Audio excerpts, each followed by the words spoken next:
నమస్తే, welcome to 99 TV big డిబేట్కి స్వాగతం. రెండు ప్రధానమైన అంశాలు. ఒకవైపు దేశంలో ప్రధానమంత్రి పర్యటన జరుగుతుంటే తమిళనాడులో కోయంబత్తూరు పర్యటనకు వస్తే ఆయన్ని ప్రోటోకాల్ ప్రకారం ఆహ్వానించడానికి రిసీవ్ చేసుకోవడానికి ముఖ్యమంత్రి స్టాలిన్ ఎందుకు వెళ్ళా. అప్పుడెప్పుడో కేసీఆర్ గారు వెళ్లకుండా తలసాని శ్రీనివాస్ యాదవ్ గారిని పంపించినట్టు ఈయన కూడా ఒక క్యాబినెట్ మంత్రిని పంపించి జస్ట్ ఊరుకున్నారు. రెండోది ఏంటంటే, ఢిల్లీ పేలుళ్ల తర్వాత భారత్ పాకిస్తాన్ మధ్య ఉద్రిక్తతలు. ఖవాజా ఆసిఫ్ పాకిస్తాన్ డిఫెన్స్ మినిస్టర్, ఆయన he's given a straight signal. భారత్తో పూర్తి స్థాయి యుద్ధం జరిగే అవకాశాన్ని తోసిపుచ్చలేమని చెప్పేసి ఆయన ఒక సంచలన ప్రకటన చేశారు. And he's known for that. ఆ తరహా సంచలన వ్యాఖ్యలు చేయడం ఆయనను ఆయనతో పాటు క్యాబినెట్ సహచరుడు బిలావల్ భుట్టో ఆయన కూడా పోటీ పడుతూ ఉంటారు. ఆ మాటకొస్తే మరి షహబాజ్ షరీఫ్ గారి క్యాబినెట్లో ఇట్లాంటి అద్భుతమైన ప్రకటనలు చేసే వాళ్ళ సంఖ్య కొంచెం ఎక్కువే ఉంది. ఈ రెండు అంశాలకి సంబంధించి డీటెయిల్డ్గా విశ్లేషణ చర్చ జరపడానికి మనతో జాయిన్ అయ్యారు కృష్ణాంజనేయులు గారు, పొలిటికల్ అనలిస్ట్. నమస్తే కృష్ణాంజనేయులు గారు. అలాగే షేక్ బాజీ గారు, ఏపీ కాంగ్రెస్ రాష్ట్ర అధికార ప్రతినిధి. నమస్కారం బాజీ గారు. అండ్ సిలివేరి శ్రీశైలం గారు, సీనియర్ జర్నలిస్ట్, వారు కూడా జాయిన్ అయ్యారు. అలాగే మరి కాసేపట్లో తూపాటి కిషోర్ గారు కూడా జాయిన్ అయిపోయారు. అందరికీ కూడా నమస్కారం అండి. టు స్టార్ట్ విత్ కృష్ణాంజనేయులు గారు, ముందర స్టాలిన్ గారి వ్యవహారం నిన్న పెద్ద ఎత్తున నేషనల్ మీడియాలో చర్చకు దారితీసింది. జనరల్గా ఏంటంటే స్టాలిన్ గారు పట్టు విడుపులో ఉన్న మనిషి.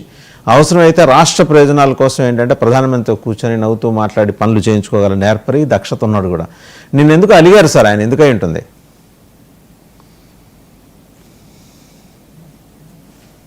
కృష్ణాంజనేయ గారు మీరు మ్యూట్లో ఉన్నట్టున్నారండి. మ్యూట్ తీసానండి నేను. Okay okay, right. అది మాట్లాడబడుతుందా? వినిపిస్తుందండి, వినిపిస్తుంది. వాసుదేవన్ గారు నమస్తే. ప్యానల్ మెంబర్స్ అందరికి కూడా నమస్కారము.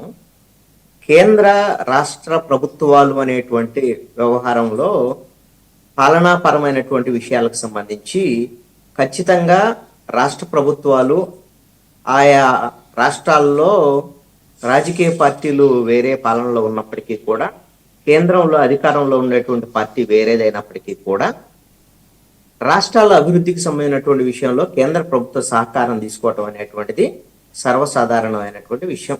అది వాళ్ళ హక్కు కూడా. రాజకీయ పార్టీలతో ఇక్కడ సంబంధం లేదు. రాజకీయ పరమైనటువంటి అంశాలతో సంబంధం ఉండదు. కేంద్రం రాష్ట్రాలకు సహకరించాలి, రాష్ట్రం కేంద్రాన్ని సహకారం అడగాలి. ఇది బాధ్యత. కేంద్రం కూడా సహకరించాల్సినటువంటి బాధ్యత. కానీ రాజకీయ అంశాలు ఎలాగూ ముడిపడి ఉంటాయి. ఎవరి ప్రయోజనాలు వాళ్ళకు ఉంటాయి కాబట్టి అందుకు అనుగుణంగా వాళ్ళు వ్యవహరించేటువంటి తీరును బట్టి ఉంటుంది. అయితే డిఎంకే అధ్యక్షుడు, అదేవిధంగా తమిళనాడు ముఖ్యమంత్రిగా ఉన్నటువంటి స్టాలిన్ ఈ రాజకీయాలకు అతీతంగా ఉన్నట్టుగా కనపడేటువంటి విధంగా ఇంతకుముందు ప్రధానమంత్రి తమిళనాడుకు వచ్చినటువంటి సందర్భంలో తమిళనాడుకు సంబంధించినటువంటి మదురై కానీ మిగతా కీలక పట్టణాలకు సంబంధించినటువంటి అభివృద్ధి అంశాలు, వీటికి సంబంధించినటువంటి ప్రతిపాదనలు ఇవన్నీ చేశారు. ఇద్దరు కలిసి కూడా వేదికలను పంచుకున్నటువంటి సందర్భాలు ఉన్నాయి. ఎందుకంటే ఈయన ముఖ్యమంత్రి, ఆయన ప్రధానమంత్రి. రాజకీయ పార్టీలు వేరవ్వచ్చు. ఆ విధమైనటువంటి సందర్భాలు ఉన్నాయి. మరి ఇప్పుడు ఎందుకు ఈ విధమైనటువంటి పరిస్థితి వచ్చింది? మరి ఇప్పుడు అంటే ఎన్నికలు సమీపిస్తున్నాయి. 2026 ఏప్రిల్ మేలో ఎన్నికలు జరగబోతున్నాయి వచ్చే ఏడాది. మరి ఎన్నికలు జరుగుతున్నటువంటి నేపథ్యంలో ఖచ్చితంగా వీళ్ళిద్దరూ రాజకీయ ప్రత్యర్థులుగా ఉండబోతున్నారు. దాంట్లో డౌట్ ఏం లేదు. ఇప్పటి వరకు ఉన్నటువంటి అక్కడ రాజకీయ సమీకరణలు చూసినటువంటి సందర్భంలో బీజేపీ, ఏఐడిఎంకే కలిసి వెళ్తాయి అనేటువంటి దాని మీద ఇప్పటి వరకు అనుకున్నటువంటి సందర్భం. డిఎంకే, కాంగ్రెస్, అదేవిధంగా వీసీకే, సిపిఎం, సిపిఐ వీళ్ళ అలయన్స్ అనేది యథాతథంగా కొనసాగుతున్నటువంటి పరిస్థితి ఉంది. ఈ నేపథ్యంలో మరి కొత్తగా ఏర్పాటు చేసినటువంటి రాజకీయ party TVK, Vijay, cinema hero Vijay, ఆయన ప్రజల్లోకి విస్తృతంగా వెళ్తున్నటువంటి సందర్భం. అయితే తమిళనాడు రాజకీయాల్లో అడుగు పెట్టాలని బీజేపీ చేసినటువంటి ప్రయత్నాలు 2021 నుంచి 21 ఎన్నికల్లో కానీ ఇవన్నీ కూడా దాదాపుగా విఫలమయ్యాయి. అక్కడ సాధ్యం అవట్లా. ఈ మధ్యకాలంలో హిందీ భాష, వీటికి సంబంధించినటువంటి అంశాలు, వీటి మీద అమిత్ షా మాట్లాడినటువంటి మాటలు, అక్కడ తమిళీయులు వ్యతిరేకత, ఇవన్నీ అంశాలు కొంత బీజేపీకి సంబంధించినటువంటి కొన్ని అంశాలు చర్చనీయాంశంగా మారుతున్నటువంటి పరిస్థితి కూడా ఉన్నాయి. అదేవిధంగా కొన్ని మతపరమైనటువంటి అంశాల మీద కూడా బీజేపీ కొంత వ్యూహాత్మకంగా అక్కడ వ్యవహరించేటువంటి పరిస్థితులు కూడా ఉన్నాయి. ఈ మధ్యకాలంలో జనసేనాని ఎన్డీఏలో ఉన్నటువంటి జనసేన పవన్ కళ్యాణ్ కూడా వెళ్ళి తమిళనాడులో గుడులకు తిరగటం, అక్కడ సంబంధించి ఈ వారాహి డిక్లరేషన్ తిరుపతి తర్వాత తమిళనాడుకు వెళ్ళటము, ఇవన్నీ కూడా బీజేపీ రాజకీయాలకు సపోర్ట్ చేసేటువంటి పరిస్థితి. అయితే తమిళనాడులో మారినటువంటి రాజకీయ పరిణామాలు ఏమిటి అని అంటే, మొన్న విజయ్కి సంబంధించినటువంటి టీవీకే సభలో తొక్కిసలాట, అక్కడ చనిపోయినటువంటి పరిస్థితులు, ఇవన్నిటి నేపథ్యం.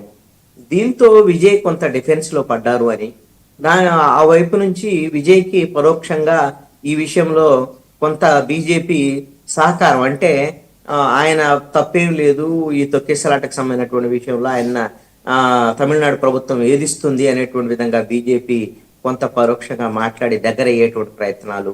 ఈ నేపథ్యంలో విజయ్తో కలిసి బీజేపీ ముందుకెళ్లేటువంటి అవకాశాలు ఉండొచ్చు అనేటువంటి చర్చ కూడా ఇంకొక వైపున జరుగుతుంది. ఏదైనప్పటికీ కూడా డిఎంకే కాంగ్రెస్ వీళ్ళ అలయన్స్ కి ఖచ్చితంగా బీజేపీ విజయ్తో కానివ్వండి, ఏడీఎంకేతో కానివ్వండి రాజకీయ ప్రత్యర్థిగా ఉండేదానికి అవకాశం ఉంటుంది.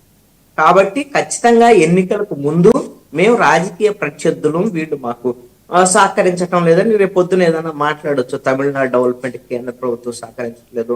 ఇంతకుముందు ఇప్పుడు ఎలాగైతే మీరు తెలంగాణ ప్రస్తావన చేశారు, తెలంగాణ ప్రస్తావనలో ఇప్పుడు రేవంత్ రెడ్డి వెళ్తాడు, ప్రధానమంత్రితో మాట్లాడతాడు, కేంద్ర హోంమంత్రితో మాట్లాడతాడు, కేంద్ర మంత్రులందరికీ విజ్ఞప్తులు ఇస్తాడు. ఇక్కడికి వచ్చేసి సందర్భం వస్తే మొన్న జూబ్లీహిల్స్ ఎన్నికలు వస్తే బీజేపీ మీద తీవ్రమైన విమర్శలు చేశారు, కిషన్ రెడ్డి మీద విమర్శలు చేశారు, అభివృద్ధి పట్టించుకోవట్లేదు, బీసీ రిజర్వేషన్ల మీద ఏం చేయటం లేదు అని అనేకమైనటువంటి విమర్శలు చేశారు. ఇది రాజకీయ పరమైనటువంటి అంశం ఇక్కడ. అలాగనే కేసీఆర్ కి సంబంధించినటువంటి ప్రస్తావన కూడా మీరు చేశారు. 2023 ఎన్నికల తర్వాత దాదాపుగా బీజేపీతో దగ్గరగానే సంబంధాలు కొనసాగించారు. కేంద్రంలో ఉండేటువంటి ఎన్డీఏ ప్రభుత్వానికి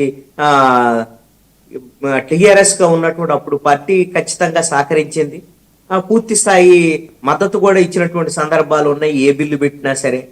కానీ కవిత మీద కేసు తర్వాత మారినటువంటి పరిణామాల నేపథ్యంలో 2028 ఎన్నికలకు ముందు ఈయన ఒక జాతీయ పార్టీగా మేము మారామనేటువంటి విధంగా కేసీఆర్ కొత్త అవతారం ఎత్తి బీజేపీకి వ్యతిరేకంగా విమర్శలు చేయటం. అప్పుడు ఆ సందర్భంలో నరేంద్ర మోడీ హైదరాబాద్కు వచ్చినటువంటి సందర్భంలో ఎన్నికలకు ముందు ఉన్నటువంటి పరిణామాల నేపథ్యంలో అప్పుడు తలసాని శ్రీనివాస్ యాదవ్ని పంపటం, ఆయన ఆహ్వానించకపోవటం, ఆయన సీఎం నేరుగా వెళ్ళకపోవటం ఆయన ఆహ్వానానికి, ఇవన్నీ కూడా చూసాం.